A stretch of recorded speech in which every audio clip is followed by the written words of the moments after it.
Hello all. கோதுமை அல்வா எப்படி பண்ணலான்னு பார்க்கலாமா? 1 கப் கோதுமை மாவுக்கு 5 கப் தண்ணி எடுத்து அதை கலந்து வச்சுக்கோங்க. அதே கப்பில் 2 கப் சுகர், அதே கப்பில் 1/2 கப் கீ. தென் உங்கள் வீட்டில் இருக்கிற ஏதோ ஒரு நட்ஸ் என்ன வேணால் உங்களுக்கு பிடிச்சதெல்லாம் ஆட் பண்ணிக்கலாம். நான் வந்து கேஷ்யூ நட்ஸ் எடுத்திருக்கேன். அவ்வளோதாங்க. இந்த 4 இன்க்ரீடியன்ட்ஸில் நம்ம செய்ய ஆரம்பிக்கலாமா? அப்புறம் நம்ம எடுத்து வச்ச சுகர்லேருந்து கொஞ்சோண்டு எடுத்துக்கோங்க. அது கேரமல் ரெடி பண்ணுறதுக்காக. இப்போ கொஞ்சோண்டு நெய் ஊற்றி உங்களுக்கு பிடிச்ச எல்லா நட்ஸையும் போட்டு நல்லா சொட்டே பண்ணிக்கோங்க. அதை எடுத்து வச்சுட்டு அதில் வந்து நம்ம கலந்து வச்சுருந்த மாவு கலவையை கலந்துருங்க. கொஞ்சம் கெட்டி பதம் வர வரைக்கும் கலந்துக்கிட்டே இருக்கணும். கொஞ்சம் கெட்டியாக வந்தோடனேயே நம்ம எடுத்து வச்சுருந்த சுகரை ஆட் பண்ணி நல்லா கலந்துக்கோங்க. இப்போ இன்னும் கொஞ்சம் லிக்விட் ஆகுற மாதிரி இருக்கும். பிகாஸ் சுகர் சிரப் கலந்தனால நல்லா கலக்க கொஞ்சம் கெட்டியாகும். இது நேச்சர் கலருக்காக தான் இதை நம்ம ப்ராசஸ் செய்கிறோம். கொஞ்சோண்டு எடுத்து வச்சிருந்த சுகர் இருக்குல்ல, அதை ஒரு எம்ப்டி பேனில் போட்டு நல்லா வறுத்திங்கன்னா இந்த மாதிரி கேரமல் ஆகிடும்.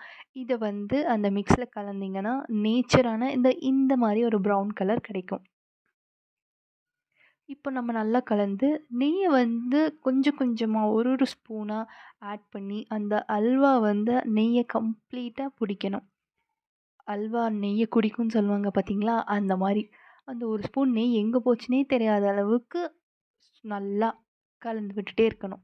நம்ம ஆட் பண்ணுற நெய் வந்து அந்த சைட்லலாம் நிற்காம ஃபுல்லாக எடுத்துரும். இப்போ பார்த்தீங்களா, இப்போ நம்ம ஃப்ரை பண்ணியிருந்த கேஷ்யூ நட்ஸை ஆட் பண்ணிடலாம்.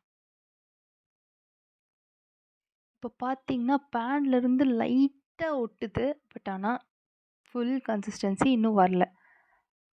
இப்போ பார்த்தீங்கன்னா பேனில் கொஞ்சம் கூட ஒட்டல. நல்லா கிளறி விடுறப்போ தனியாக அல்வா மாதிரி ரெடி ஆயிடுச்சு பார்த்தீங்களா? இது தாங்க பதம். இது வர வரைக்கும் பண்ணிக்கிட்டே இருங்க, கிண்டிக்கிட்டே இருங்க.